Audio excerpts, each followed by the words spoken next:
Michigan's rock station. Q106. Terry, how the are you, dude? Dude, I'm doing great. Are you kidding me? I'm talking to Johnny Frank, the mastermind behind Bilmuri. Dude, so a few years ago, I'm in the Photo Pit at a festival, and I'm talking with one of my photographer friends. We're talking about tunes. She's like, dude, have you heard Bill Murray? And I'm like, you mean the comedian? And then and then I dug into the music, and dude, you occupy a singular lane in the rock scene. Like there isn't a single other person out there that's doing this mashup of George Strait and Meshuggah. Okay, it's just you doing it, bro. Wow. Insane references. I love that. For real talk, I spent a lot of time working in country radio before getting into rock, and I'm very familiar with the genre, a little too familiar. But so like, I guess I would really want to get into the genesis of this thing. When did this sound? Because I've dug into your back catalog, dude, and it's a singular lane. How did this sound come to you? What were the circumstances that made you go, what if I did this and this? 'Cause this is like this is like the Reese's cup guy coming up with chocolate and peanut butter. It really is. Well, honestly, goated reference and honored that you would consider me in the same air as the Reese's guy. So, sick.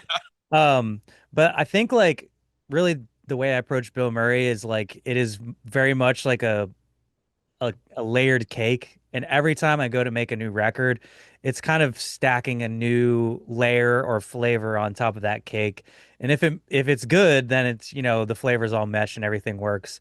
But it was not like this thing where I went out I'm like, I've got this sound in my head and I can't get, no, it was just like every album I'd find something that was cool and I'd be like, oh, that's sick. Like, I've never done saxophone in a song and it sounded cool.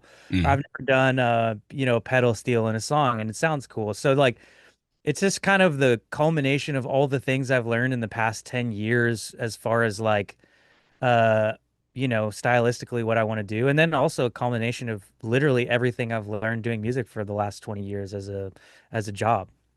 So just like you're just throwing things at this musical wall, and the things that are sticking is it sounds great, dude. Again, no one else is in this lane. It's Well, thank you. I feel like, yeah, I mean, it very much so is that. Like, we'll try something, and it definitely takes, like, sometimes I try something and it definitely hurts the ego. I'm like, that was the most cringe shit ever done in my life. Can't believe I did that. We're not doing that. But, it's like, it's all part of the experimentation process, and it's fun, dude. It's like, it's fun to try new things, and especially when you're like, if I'm sitting on a plane and I'm theorizing, I'm like, I think this might work, and it actually does work. It's Mhm. like the best feeling in the world. Do you have for this project, do you have like a musical white whale? Is there a sound, an instrument that you keep trying to incorporate? And it's just escape. It's like I'm so close, man. Dude, it's really funny you bring that up. I feel like this record, I was listening to like a lot of new metal stuff, which I honestly never got into growing up. I Huh. don't know I just missed the wave. I was like too Right. busy sitting on MySpace being a nerd. But like, I went back and listened to all these Limp Bizkit records and Corn records. I'm like, these are amazing. Holy hell. And I tried to do a little bit of new metal-y things and it just like there's a touch of it that works, but it's very, very small amount that works in the Bill Murray verse. And like, we've obviously tried to like amp it up to like 11 and was just like both Will, my producer, and I were like, yeah, this just doesn't work. Like, it's like I feel like every band has like tried to do new metal and like no one can do it except for the new metal bands. Like, Right. yeah. Yeah, So like yeah, consider me one of the guys on that long list of people who's tried to do it and was just like, luckily I'm glad I realized it before I started releasing music in that vein. But like, I'm just like, yeah, it works, but it's like if I put more than 1% of that spice on, the whole thing starts to feel weird. So yeah, whatever. it's got to be a seasoning, not the whole soup, right? Exactly. With that said, you name checked a couple of the progenitors of that whole new metal scene. If you were to drop a song and have one of those cats drop a guest vocal, who's your choice, man? Oh, I got to say Deftones at this point, man. And I mean, they kind of abandoned that whole new metal sound a while ago. But if They you did could their get own them to thing. flash back to that, yeah, man, because they're full on prog at this point. Right, that's true. I feel like that, but it was like it totally worked out in a way that felt really natural. Oh yeah.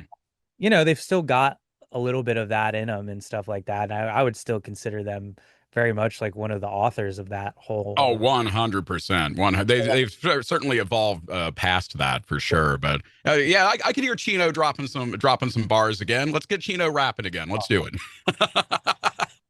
Either him or Fred Durst, man. Those are the two ones I would love to have on a record. Right.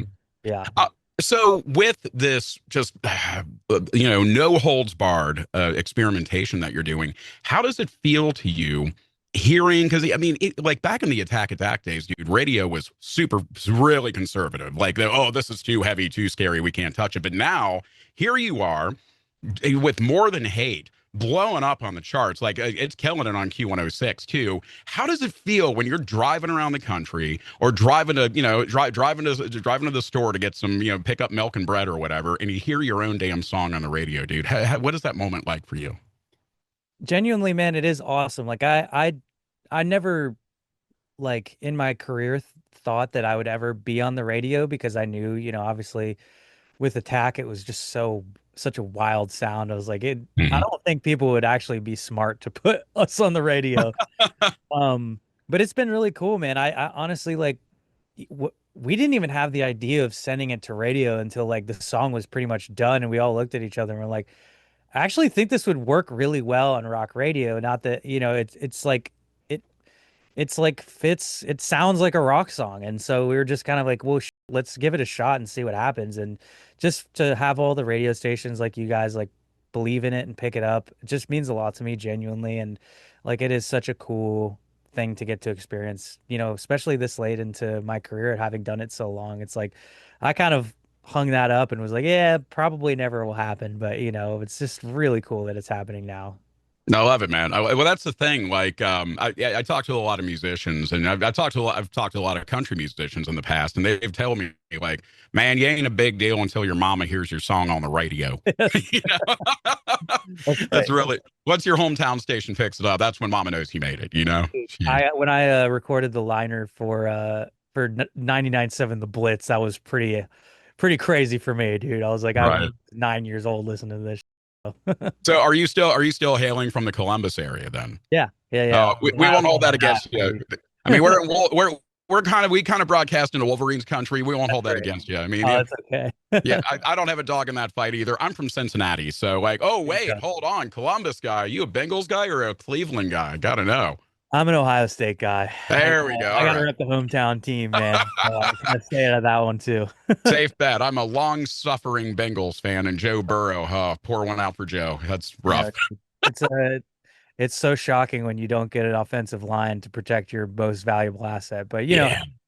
I'm not a rocket scientist. What do I Yeah, know? and neither is Mike Brown for that matter. Yeah, let's multi-trillion-dollar football palace, and we get a quarterback who has his spine turned into a stack of saltines as far as Yep. its consistency every damn season. Anyway, so I really want to dig into your lyrics, man, because one of the things that just stuck out to me right away is you write these just achingly beautiful verses about getting your damn heart ripped out, man. Like I'm listening to this stuff. I went through a bit of I was going through a bit of relationship upheaval, and I'm listening to these songs. I'm like, man, you sing to my heart. And like, so man, oh man, are you okay, bro? Oh yeah, I'm chilling, dude. I've been happily married for 7 years now. Oh, Um, congrats, yo. but like a lot of the impetus for this record and the upcoming one is like all of my friends are going through insane things, like whether it be divorce or just like wild things. And I'm talking to them just like, holy hell. So a lot of these songs, I'm like, I gotta write a song for the homies, dude. I gotta like, you know, like I want to write a song for what my friend is going through, and that's kind of a lot of the inspiration for a lot of it. And yeah, it is like, when we were all like in our early 20s, I remember going to all these weddings and being like, 50% of you motherfuckers aren't making it. Yeah. Right. I was like, Right. well, I wonder who's gonna start dropping. Like, and then now I'm like older and I'm like, well, here's the stats, bro. Like they're out. And Yeah. they're dropping like flies out here, Terry. And Right. like so a lot of my friends I'm always there for him with that stuff, and this is the inspiration to all of the songs that we write. So. Well, brother, it absolutely hits. You've been my gym buddy for a while now, working out, getting through it, man. And, dude, we love hearing it on Q106. Johnny Franck, Bilmuri, bro, keep up the great work, man. We are absolutely loving it here. Appreciate you, man. Thank you. Michigan's rock station. Q106.